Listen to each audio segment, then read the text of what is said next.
From the world of politics to the world of business, this is Balance of Power.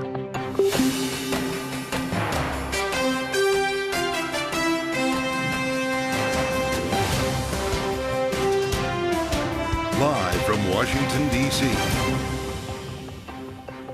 From Bloomberg's Washington, D.C. studios to our TV and radio audiences worldwide, welcome to Balance of Power. I'm Kaylee Lyons. Kamala Harris heads into Labor Day weekend with her first sit-down interview behind her and swing state visits ahead of her after Bloomberg and Morning Consult's new battleground polls show her leading Donald Trump by 2 points.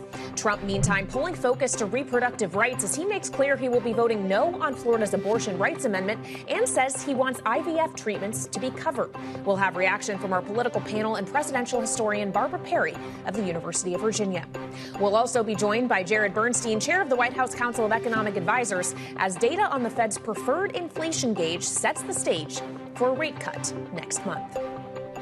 And that is where we begin. This evening, after today's PCE and University of Michigan consumer sentiment data, Jared Bernstein is joining me now. Welcome back, Mr. Chairman, to Bloomberg TV and radio. Of course, it's not just the PCE data today, which, of course, on the core measure, 2.6% year on year. It was also in the UMich numbers showing one-year inflation expectations at the lowest since 2020. How badly do you want to declare victory at this point? Not particularly badly at all. I mean, look, the trends are moving in the right direction in some very important variables.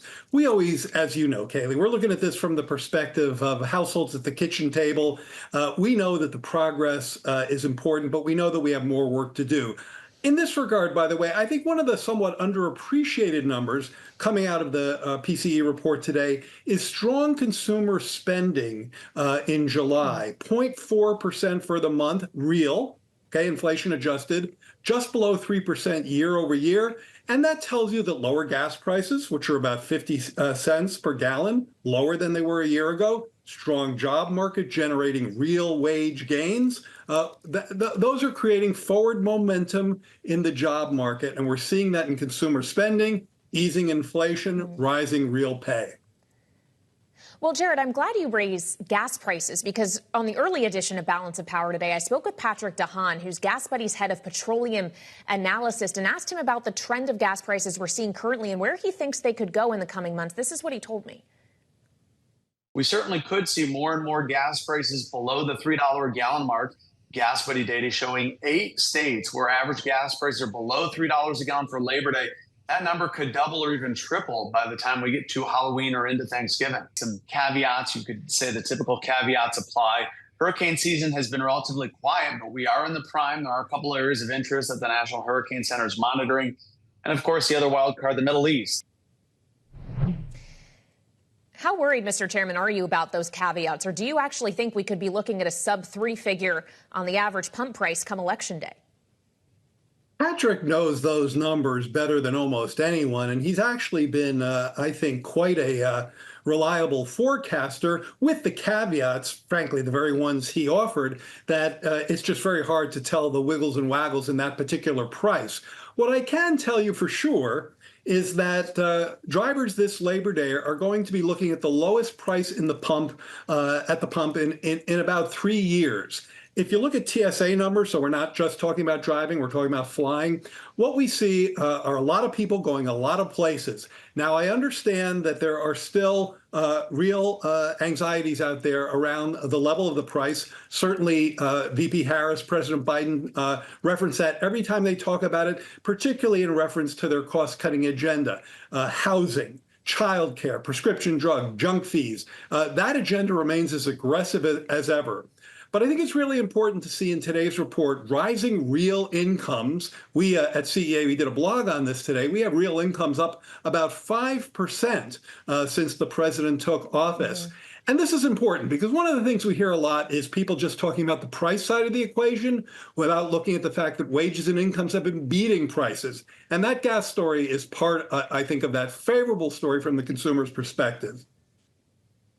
Well, as you raise incomes, Jared, we'll of course get more wage data, more employment data next Friday, a week from today, when the next jobs report is due. Considering the softness we saw in the last reading, is there a low bar figure you're looking to clear? What kind of figures would concern you, be it on non-farm payrolls or on the unemployment rate? I think what we're looking for there is to try to see how sort of off trend July was relative to the August number that we'll get on September 6th. We saw an unemployment rate tick up 0.2, a cooler than expected report. Basically, what you want to see is how this report does relative to expectations. Now, that's a report that's also very hard to predict, as you well know. It's a high frequency, noisy report. However, one indicator we do have is uninsurance claims over the month of August, and they've looked quite good. If you look at yesterday's numbers or the week before, they've really been about where they were a year ago. So I would think that the expectations when they start rolling in will be for months that look more like June than July. But if either way, I hope we're talking about it around this time a week from now.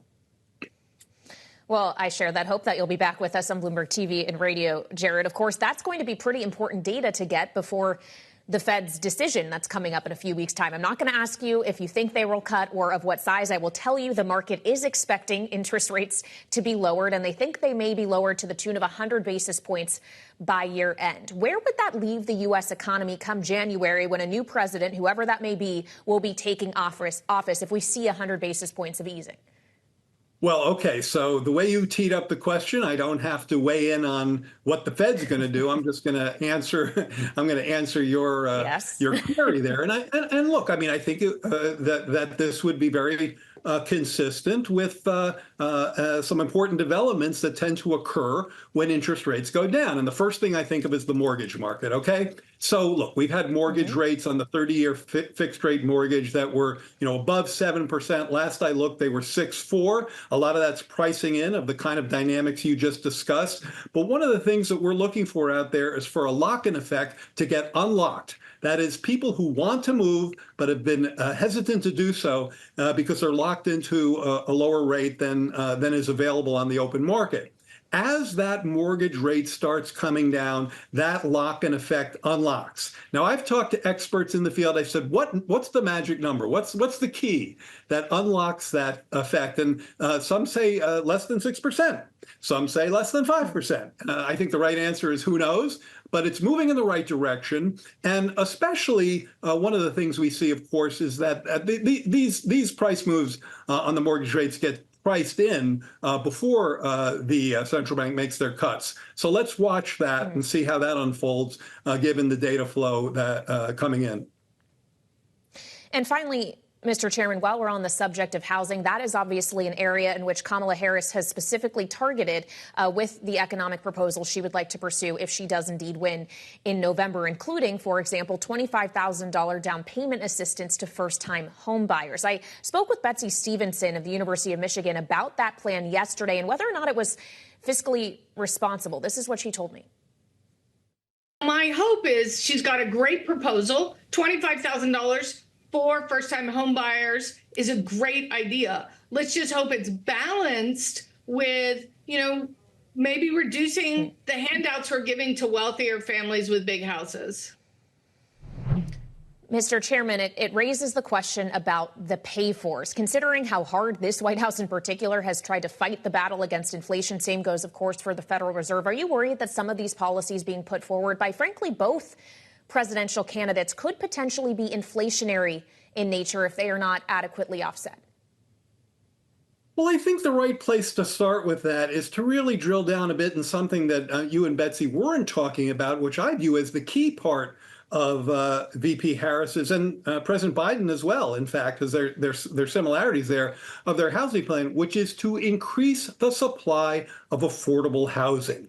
We have a 10-year shortfall in the supply of affordable housing. And if you look at Harris's plans there, whether it's expanding the low-income housing tax credit, which is a tried and true measure to build more affordable multifamily housing, or some very important subsidies on the building side to help make pencil out deals in the single family affordable space, that adds more supply, and that, of course, is disinflationary in a sector that's really suffered a long-term shortage. So I think whenever we're talking about adding supply where it's needed, and boy, is it needed there. She's talking about 3 million units. That would make a huge difference. I think we're really talking about more of a disinflationary impulse than the other way. All right, Jared Bernstein, chair of the White House Council of Economic Advisors, thank you for joining us. Enjoy the Labor Day weekend, and hopefully we'll see you back here on Jobs Day next Friday. Thank you. All right, coming up, Vice President Harris set to talk Labor Day and labor specifically this weekend as she campaigns with President Biden in Pennsylvania. We'll have more details next on Balance of Power on Bloomberg TV and radio.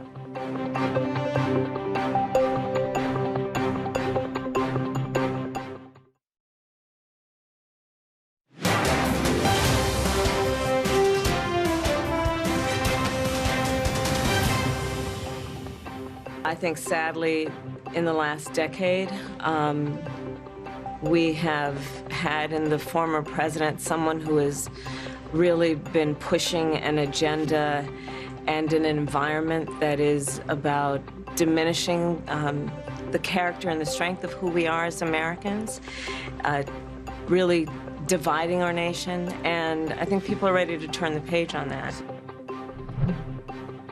Vice President Kamala Harris during her televised interview on CNN last night. Of course, the first sit-down she has done since becoming the Democratic nominee. Joining me now for more is Bloomberg's Megan Scully. And Megan, of course, this wasn't a solo interview. She was joined by her running mate, Minnesota Governor Tim Walz. It doesn't feel, though, today like the narrative has shifted much at all, that the needle moved either way for her or against her in the aftermath of this. I think that is a marker of success. Just maintain the status quo. Maintain the status quo, do no harm. And there weren't a ton of breaking headlines coming out of this interview. Mm-hmm. She went in, she looked poised, she was poised, she got the job done, and move on. And I think that her camp is probably pretty happy today. Yeah, make no news, maybe not something the journalists are seeking, but the campaign might. And of course, her campaign is continuing. She recorded that interview in Georgia yesterday. She's hitting the other swing states, some of them, this weekend, Michigan and then Pennsylvania on Monday, marking Labor Day with Joe Biden by her side in Pittsburgh.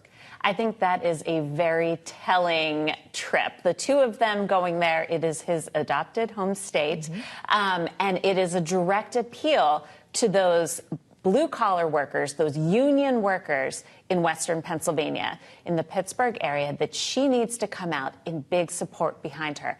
Biden has always had ties to labor. She's less so. So she really needs to convince them to get out to vote. In order to win Pennsylvania, and it is all Pennsylvania, Pennsylvania, Pennsylvania, on election night, she needs an outsized number of voters in Philadelphia and in Western Pennsylvania as well. And of course, our new poll that came out with Bloomberg and Morning Consult yesterday shows her up 4 points in Pennsylvania. She's up in all of the swing states except Arizona, in which she's tied with Donald Trump, though the only state obviously outside of the margin of error is Wisconsin, where she's up by 8 points. But of course, as we heard her yesterday outlining maybe in broad terms about policy, likely we'll hear her doing more of that on the trail this weekend.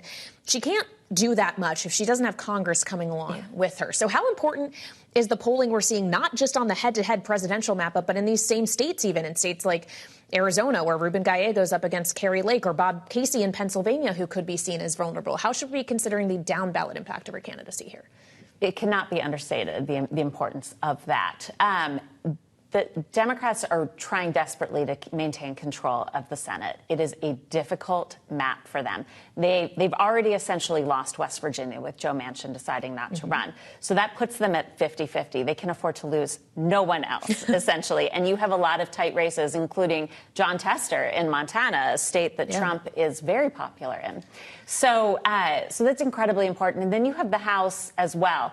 And the House, I think, is more likely to flip into Democratic hands thanks to some dynamics there, particularly in New York and in Southern California and some other districts that I think will come out in high numbers for Harris, and we'll see flips there. She cannot get any of her tax proposals in particular through Congress without having staunch allies up there and at least control of one chamber. We saw that play out with the IRA in Biden earlier on in Biden's term. And, he really had to twist some arms and get that through. All right, Bloomberg's Megan Scully.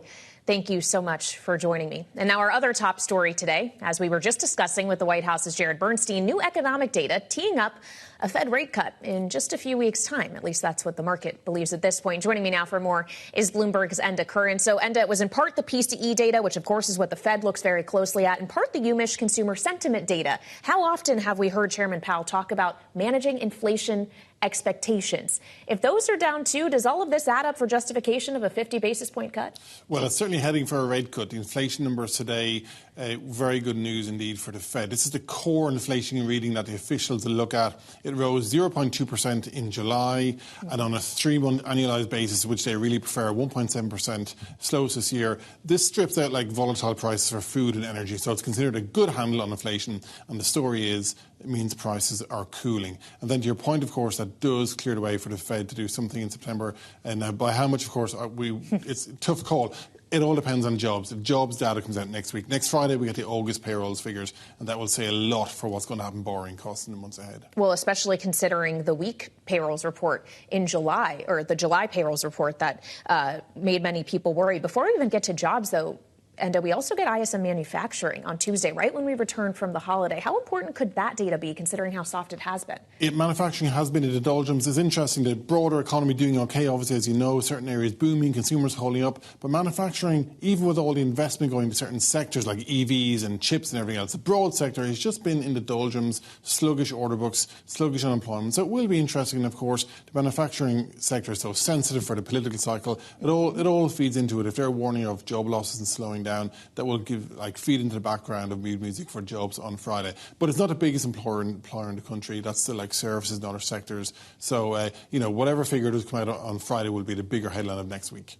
Well, that certainly is true, and we're all going to be staying tuned for what happens a week from Friday. Of course, it comes to the point you were just making about the political ramifications or considerations in manufacturing, especially in the middle of a presidential election cycle in which we're getting policy proposals from both candidates, frankly, that economists have criticized as potentially inflationary. Budget watchers talking about as potentially deficit additive, whether it is large tax cuts under Trump or more subsidies when it comes to housing under Harris. How should we be thinking about a Fed cutting cycle that may be about to begin and quickly could be forced to end potentially if there's inflationary forces at work because of fiscal policy? It's very tricky. I mean, there's a lot at play in this election economically. Both sides are bringing a lot to the table in terms of policy, like tax cuts, tax credits, housing measures, tariffs on goods. There's a lot at play from both camps. But to your point, for the Fed, it looks like they've got a win out at lower rates now. Inflation's heading in the right direction, but they may be sailing into a political storm. That's the other part of it. They obviously are not party political, but they don't want to be dragged into politics either. If they cut rates, they'll be blamed by one side ahead of the election. If they hold off and don't cut rates until after the election, they'll get blamed by the other side. So they have to juggle both the politics and the economic policies that are coming down the tracks. I mean, there's really a lot on their plate right now. Well, and how many times have we heard Chairman Powell have to say at news conferences, we are not taking the election into consideration. We operate independently. Certainly that doesn't make the Fed immune, though, from politicians weighing in. Elizabeth Warren this week suggested she wants to see at least 75 basis points in September. But I don't think there's any Wall Street economist who's calling for that, right? Well, the markets are pricing in a reasonable amount of rate cuts by the year. But as I say, it really comes down. If payrolls next Friday are weak, then that will light up expectations that the Fed have to move not just by 25, 50 in September and go again as soon as they can after that, no question. But if payrolls come in fairly okay, then it will lend itself to this gradual idea that the Fed can sort of take their time with the easing and just let the economy take this natural glide path. So much riding on the jobs data, it has to be said. All right, well, we're 7 days out. Everybody will be waiting for that come 8:30 a.m. next Friday. Bloomberg's Enda Curran, thank you for joining me on this Friday. Enjoy your Labor Day weekend. And coming up, both presidential candidates are staking out positions when it comes to reproductive rights. Bloomberg's Tyler Kendall has that after the break. This is Balance of Power on Bloomberg TV and radio.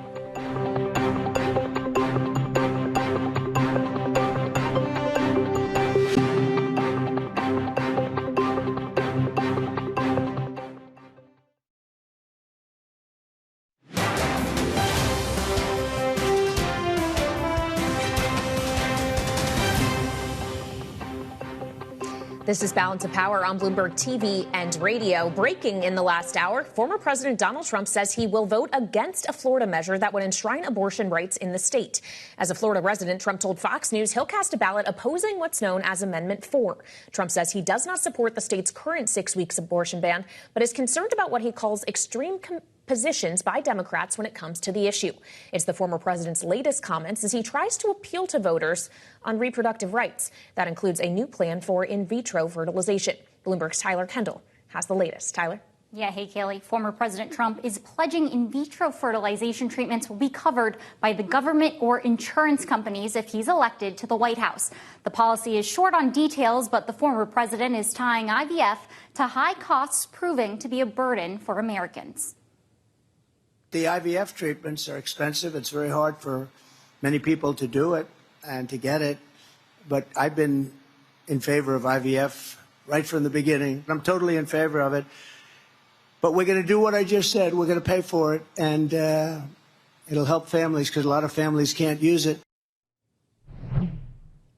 IVF treatments are expensive and typically not covered by insurance. The Department of Health and Human Services estimates the cost per patient for one cycle of treatment is about $20,000. But on average, it takes 2 to 3 cycles to be successful, raising those out-of-pocket costs. Currently, 19 states have some sort of insurance mandate when it comes to fertility, but it ranges for who qualifies and for just how many treatments. Leaving decisions up to the states when it comes to reproductive care has started to become a political liability for Republicans, and is something it appears Trump is trying to counter with this policy.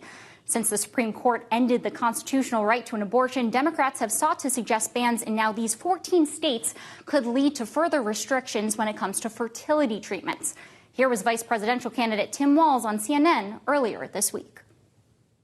The contrast could not be clearer between what we're running against. The vice president's position on this has been clear. And I think most Americans get it if you've been through that. I don't think they're cutting hairs on IVF or IUI. I think what they're cutting hairs on is an abortion ban and the ability to be able to deny families the chance to have a beautiful child. The Senate failed to advance a bill earlier this summer that would have protected access to IVF nationwide. Vice presidential candidate J.D. Vance voted against it. It's an issue that impacts many Americans. The most recent government data shows more than 400,000 IVF cycles now occur annually in the U.S. Kaylee, based on these numbers, Trump's plan would cost nearly $8 billion per year. And Tyler, we have about 30 seconds left. While we're looking at numbers, the latest numbers in Bloomberg and Morning Consult swing state polling suggest this is an issue resonating with battleground voters. Right. Well, our latest polling shows that 53% of registered battleground voters list this as a top priority when they go to the ballot box in November. And when it comes to who they trust, Vice President Kamala Harris is currently leading former President Trump by about 20 percentage points. All right, Bloomberg's Kendall, great report. Thank you so much. And coming up, we'll take a look at the impact of Kamala Harris's first televised interview since becoming the Democratic presidential nominee. It, of course, took place on CNN last night when she sat down with her running mate, Tim Walz, who we just heard from in Tyler's reporting. Barbara Perry, director of presidential studies at the University of Virginia, will join next on Balance of Power on Bloomberg TV and radio.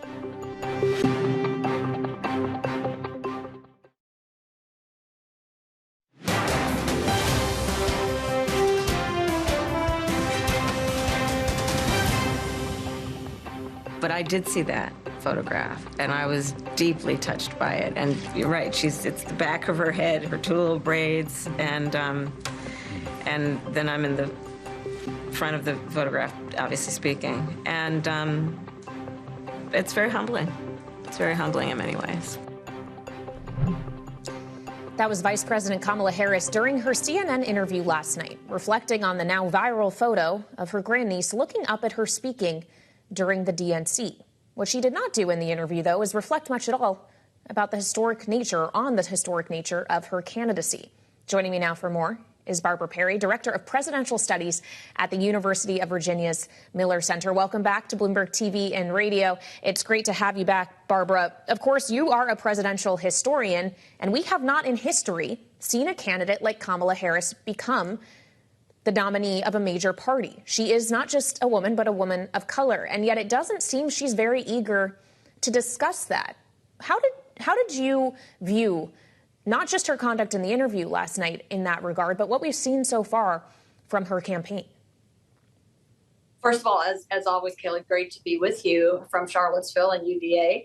I think a good sign for me, and I'll just answer this personally, is just what you have noted and remarked upon, and that is that the vice president hasn't been talking very much about her gender or race or ethnicity.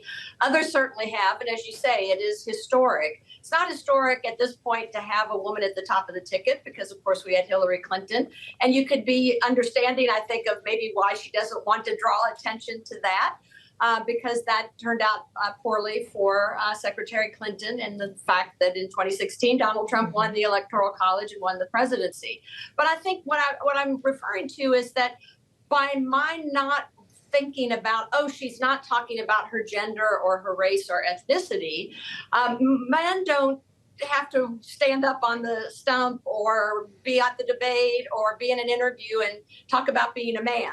And so we do need to get to that point where it's not old hat, but that we just move on and say, let's talk about this person's background and experience and education and qualifications. And I think that's where we are.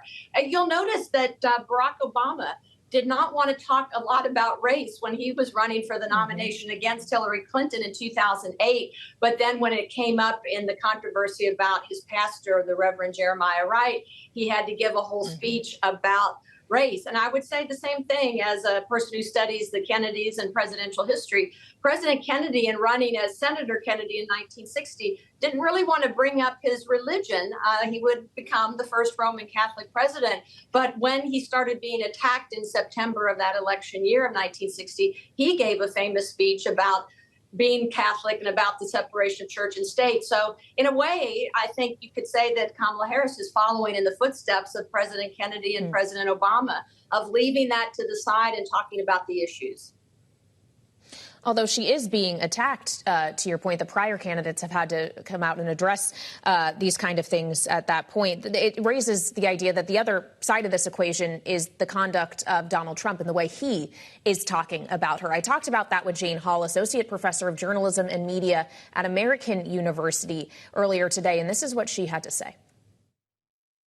Women and women of color have to prove their accomplishments, and that is something that she knows, and I think that's what they're leaning on, and they're hoping that he will do the dirty work for her, frankly, be so racist in his commentary, and that will be publicized, and that's all she has to do.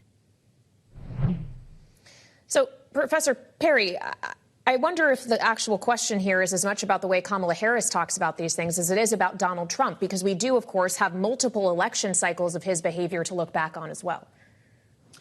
We do, and that we know he makes personal comments and indeed racial comments, misogynistic comments, sexist comments, and that we also know his personal history from the Access Hollywood tape in 2016, as well as his being convicted of sexual abuse in a New York court. So we know his background and we know his propensity. And I have to agree with my colleague, don't get down in the mud and wrestle. You only come up looking muddy yourself. I think in the case of Kamala Harris, maybe even more so than John Kennedy as a Roman Catholic or Barack Obama as a Black man. In a way, she has these three elements that could work against her among some people. So just continue to do what she's doing. She is continuing to surge in the polls. She's had a great 5 weeks. She had an almost perfect convention. She did fine last night in the interview. Now the next big challenge for her will be the debate stage. And again, if she were to call me, I would say, do what you've been doing. As my dad used to say when I was successful, he'd say, do what you're doing. It's working for you. It's working for her. Don't get down at his muddy level and wrestle, but be clear on the topics. And if he undercuts himself, so be it. Well, in terms of what's working for her, a kind of descriptor of what we've been seeing in terms of the fundraising and the energy, it's been said to me many times, it's vibes, Barbara, that this is vibes that she has going for her right now. Looking back at history, do vibes win presidential elections? It's the first time as a political scientist, as well as someone who studies presidential history, that I've ever heard that term referred to. Usually it was the big big momentum. I think it's similar to that. And I would say we saw that particularly in 2008 with Barack Obama. There was a lot of joy and a lot of momentum I'm not sure we called it a vibe in those days. Maybe we need to go back to the Beach Boys from the 1960s and Good Vibrations. But there is a certain vibrancy about Kamala Harris and Tim Walz, her running mate. They are energetic. They're joyful, as they're calling themselves, joyful warriors. And again, that seems to be working. And particularly if people are hoping for that. They're hoping for a sense of joy and positivity and optimism, which is not typically the Donald Trump approach to campaigning, or for that matter, for governing. Well, so does that mean that they might be able to skate through the next 66 days, I believe it is, until Election Day on vibes alone, without having to get more specific about the actual kind of policy they would like to bring to the table? Obviously, Kamala Harris touched on some of that last night, large, broad strokes that we had already heard from her, but not very granular. I'm always a little puzzled by that analysis, in that, for example, on the economy, she gave a pretty specific speech in Raleigh, North Carolina, a couple weeks ago about her economic plan. Now, it may not have all the details that some people would like. And then again, if she were to call me, I'd say, keep it about at that level. Obviously, come up with a theme. And for her, it's the opportunity economy. And then she had 3 or 4 different approaches to that, in terms of maybe offering first-time home buyers a $25,000 help for down payment from the government. Those kinds of things, I think she's been pretty specific on. And let's face it, if she doesn't get a Congress of her party, she won't be able to pass any of these things anyway. So I think she needs to be general yet specific. I know that sounds like an oxymoron, but she needs to have the broad themes, as you say, the broad brushstrokes, and she needs to be as detailed as she can. She has been about Gaza. She has been about the economy. She has been about healthcare. She's been about access to reproductive freedom and IVF. So I do find it a little bit puzzling that people are saying she's not being specific. Maybe not specific enough for some people, but I would also contrast that with Donald Trump, who often doesn't offer specifics, or when he does, they're inaccurate. Fair enough. I guess perhaps here at Bloomberg, where financial data and economic indicators and numbers are what we live for, maybe that's just what our audience might be looking for a little bit more of. My final question to you, Barbara, of course, is that we will hear from Kamala Harris and Donald Trump jointly on stage in less than 2 weeks in that debate on September 10th. We don't even have to look back to Kennedy and Nixon to understand that presidential debates could be transformative potentially in an election cycle. We've already seen this time around, because it was the June 27th debate that precipitated Joe Biden dropping out of the race. How consequential will September 10th be? I think it will be if, for example, the vice president should have a terrible stumble. And that's what she has to avoid at all costs. A terrible misstatement. I go back to 1976 and Gerald Ford, the then president, running against Jimmy Carter and insisting that Poland was not under Soviet domination. Even when he was pressed on it, he said it again, and that was just inaccurate. It was a terrible misspeak. And that led in part to his losing a very close election to Jimmy Carter, in addition to the fact that Ford had pardoned Nixon, and that hurt him as well. And there was a bad economy with a lot of inflation. So, yes, avoid misspeaking, avoid inaccuracies. Again, don't get down at the same level as Trump, but be sharp and come back if she needs to come back at his accusations, or if she needs to correct him, or if she needs to just explain herself. But I think everybody knows what Donald Trump is like and how he will present himself and what kinds of things he'll say. She just needs to check another box and say, yep, got through that, didn't make any big mistakes, and shows herself to be the professional that she is. All right, Barbara Perry, Director of Presidential Studies at the University of Virginia's Miller Center. Thank you so much. Enjoy your Labor Day weekend, and go Who's. Coming up, we'll get more reaction to Kamala Harris's first televised interview and Donald Trump's latest from the campaign trail. Our political panel joins next on Balance of Power on Bloomberg TV and radio.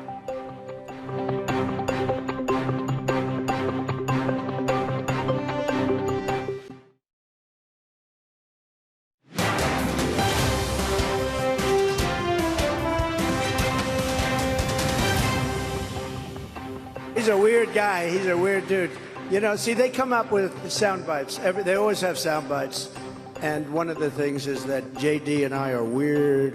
That guy is so straight. JD is he's doing a great job, smart, top student. a great guy, and he's not weird, and I'm not weird. I mean, we're a lot of things, we're not weird. That was Donald Trump last night in Wisconsin at a town hall with former Democratic Congresswoman Tulsi Gabbard, who, of course, has endorsed him and is now the honorary co-chair of his transition committee. Joining me now here on Bloomberg TV and radio for more is our political panel. Jeannie Shanzano, political science professor at Iona University and senior democracy fellow at the Center for the Study of the Presidency and Congress, and Maura Gillespie, founder and principal of Blue Stack Strategies. Maura, I'll start with you here as the Republican on the panel. Should the Republican nominee be giving any credence at all to the weird description that Tim Walz has stuck on him? If you have to talk about it out loud, does that mean you're losing that argument, that game? If you're trying to defend yourself over a comment like that, you're losing. But again, it just speaks to what Donald Trump cares about most, himself, and how he appears to his MAGA supporters. And that's not what the vast majority of Americans want to hear about, is his grievances. They want to hear what his plan is. Should he be elected to another term as president? What does the next 4 years look like for us if we were to choose him to be president? So he is once again showing us what's top of mind for him, and top of mind is Donald Trump.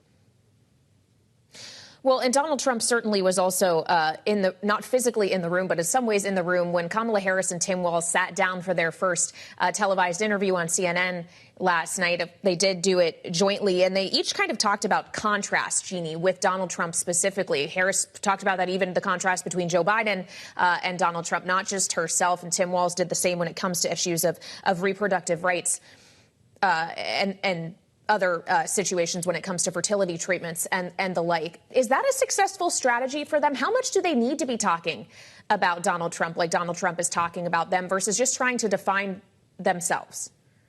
You know, I thought last night Kamala Harris did a very good job of not getting into the mud with Donald Trump. I think one of my favorite moments of the night was when Dana Bash asked her about this question that Donald Trump brought up of whether she was Black, and she said, next question. And I think that speaks to the fact that she is not going to jump in there with him. But she does need to make sharp contrast when it comes to issues, and that's what they're doing as it pertains to abortion and reproductive rights. It's been a winning strategy for Democrats since Roe was overturned. And I think they're going to keep it up. I'm not sure about now, but there was a time a few months ago when more advertising on the Democratic side was about the issue of reproductive rights than any other single issue, even the economy, which speaks to how much of an important issue this is for their base. Well, on the subject of the base and reproductive rights, Maura, Donald Trump has now clarified this afternoon in an interview to Fox that he will be voting no on the amendment initiative in Florida that would enshrine abortion rights in that state, though he still maintains he thinks the 6-week ban currently in place is too short of a time span, and he would have pushed for more weeks. At the same time, he's now advocating for fully funded and covered IVF treatments for Americans. Can you make sense here of what his policy actually is on reproductive rights as a whole, not just abortion? No, I think he knows that it's a losing issue for Republicans, but Donald Trump himself doesn't know what his policy stance is because it could change on the whim of whatever audience he's talking to. The reality is that, again, he is just focused on himself and what serves him best, not what serves the American people, not what serves his base, as it turns out. But again, that could change. So it's hard to really, to Jeannie's point earlier about the Harris-Walz ticket focusing on creating stark contrast. It's going to be hard to do that if Donald Trump continues to, change his policy stances with the wind blowing. It just isn't going to be as easy as you might think. But I think down ballot, Republicans can differentiate themselves from a Harris-Walz ticket to try and maintain the House and Senate. But when you're up against someone like Donald Trump, it's going to be a lot harder. Well, Jeannie, you might be able to accuse Kamala Harris of some pretty significant policy swings herself on other issues like fracking or the border. She was pressed on that in that interview last night. She said her values have not changed. Is the values argument enough for voters who want to know if they can trust her in what she says? Yeah, I think it was a start. It was values, values, values last night. And I think on the fracking issue in particular, she did a fairly good job explaining her change. But, this is where you find yourself in American politics. If during a primary season you go too far left in her case or too far right in Donald Trump's case, and then have to run back to the middle. So she is trying to clean up what happened in 2019. I think the argument she made about being the tie-breaking vote when it came to fracking and the leases is important here. I think she'll have to keep explaining more, but it was the right start to say, my interest is in ensuring that we do address the horrendous challenge we face as regards climate change, but we do so while maintaining a strong economy. And we can do both at the same time. And now she's got to put meat on those bones. Jeannie, just very quickly, fracking, of course, an issue in the state of Pennsylvania. That's somewhere she will be on Monday, on Labor Day, with Joe Biden beside her in Pittsburgh. Now that we're in this final post-Labor Day stretch, or we're about to get there, how active should we expect the president to be on the trail?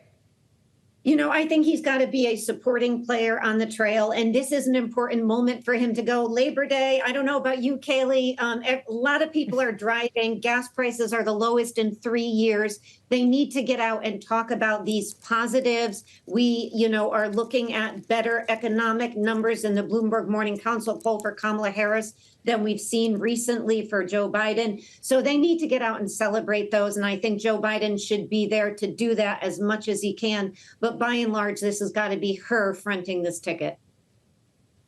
All right, Jeannie Sheehan Zaino and Maura Gillespie will be sticking with me. We'll get final thoughts from our political panel next on Balance of Power on Bloomberg TV and radio.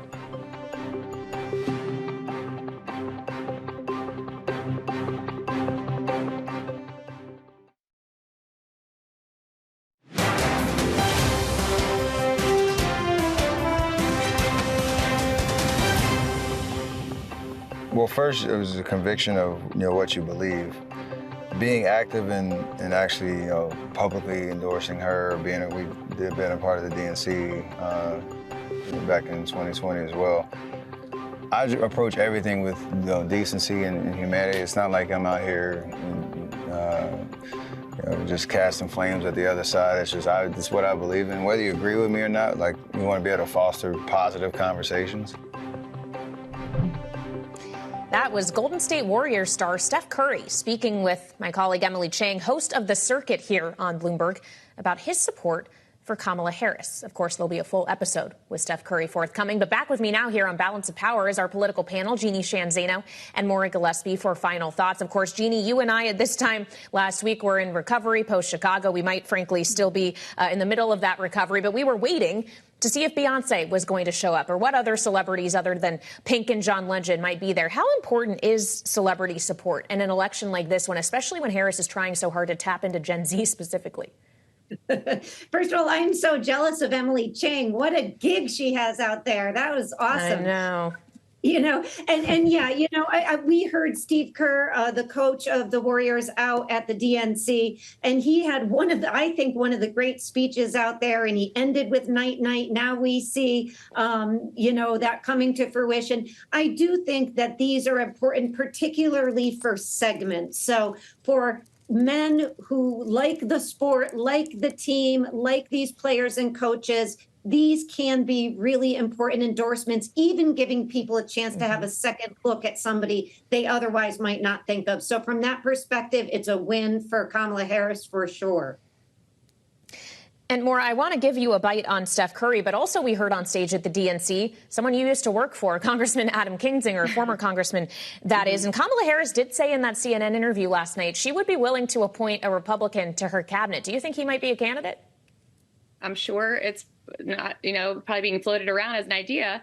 But I think it was smart for her to say that, because it does show her willingness to hear different viewpoints and to want to have a broad coalition of people in her cabinet that's good for the country, that isn't, interested in some of the juvenile comments that are coming from the Trump campaign. And I think that's what Steph Curry mentioned, talking about decency and just kind of getting back to reminding each other that we are all in this together, essentially. So I think that was a good outlook to have.